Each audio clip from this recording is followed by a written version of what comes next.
Naging maingay din ang First Famous Broadcast Awards matapos umalma ang fans ni Kim Chiu dahil nakalimutan siyang pasalamatan ng ating kaibigang Vice Ganda sa kanyang acceptance speech bilang Best Entertainment Host. Inisa-isang pasalamatan ni Vice ang kanyang mga co-hosts sa It's Showtime. Maliban kay Kim, hindi nagustuhan ni Vice ang pagbabash ng ilang fans ni Kim sa ex na tinawag niya ang mga ito na katsipan entitled a toxic. Sa isang tweet, dumipensa naman si Kim sa kanyang fans at sinabi niyang hindi naman siguro katsipan ang reaksyon ng mga ito at marahil ay dala lamang daw ito ng kanilang pagmamahal at suporta sa kanya. Kasunod nito, nilinaw ni Vice na nagkausap na sila ni Kim at hindi sila nag-away dahil sa insidenteng ito. Bagamat nakalimutan niyang banggitin si Kim sa kanyang speech, personal naman daw niyang itong pinasalamatan. Maraming salamat po. Hindi tayo nagtatapos dyan dahil maya-maya lamang pag-uusapan natin ang isyong ito kasama ang ating mga guests. Sila ay magkasama po sa phenomenal GMA Afternoon Prime na abot kamay na pangarap. Muling magkasama sila ngayon sa You're My Favorite Song. Naitay Kapuso, please welcome Kazel Kinuche and Wilma Dozen!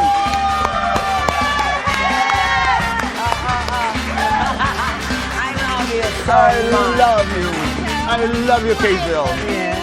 Maraming salamat. Ang bango talaga. Ang bango naman ng pabango ng pangyaman. Alam mo, amoy mahal. Ganito, mana lang ako sa iyo. Mana lang ako sa iyo, Donya. Pag-usapan nga natin yan. Nangyari na ba sa inyo that you received, an award, a trophy for recognizing you for whatever achievements na may nakalimutan kayo? Ako nakatanggap ako ng Best Supporting Actress. Oh. How was that experience? Hindi ako naka-attend. Hindi ako naka-attend.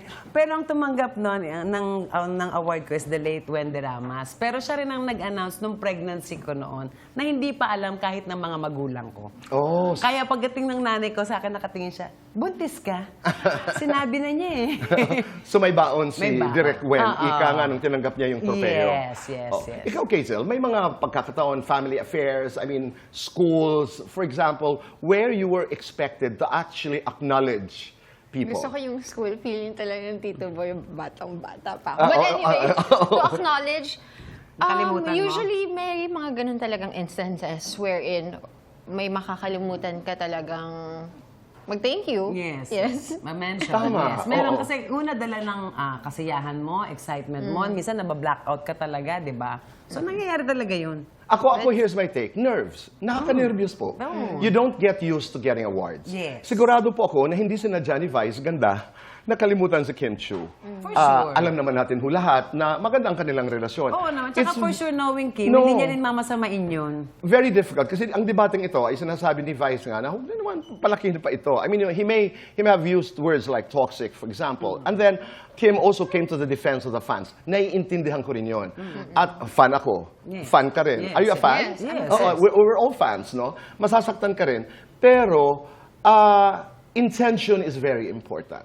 Nakaka-nervyoso. When you're on stage, tapos nagpapasalamat ka sa mga tao na dapat pasalamatan, meron kang kakaligtaan. It happens even in the Academy Awards.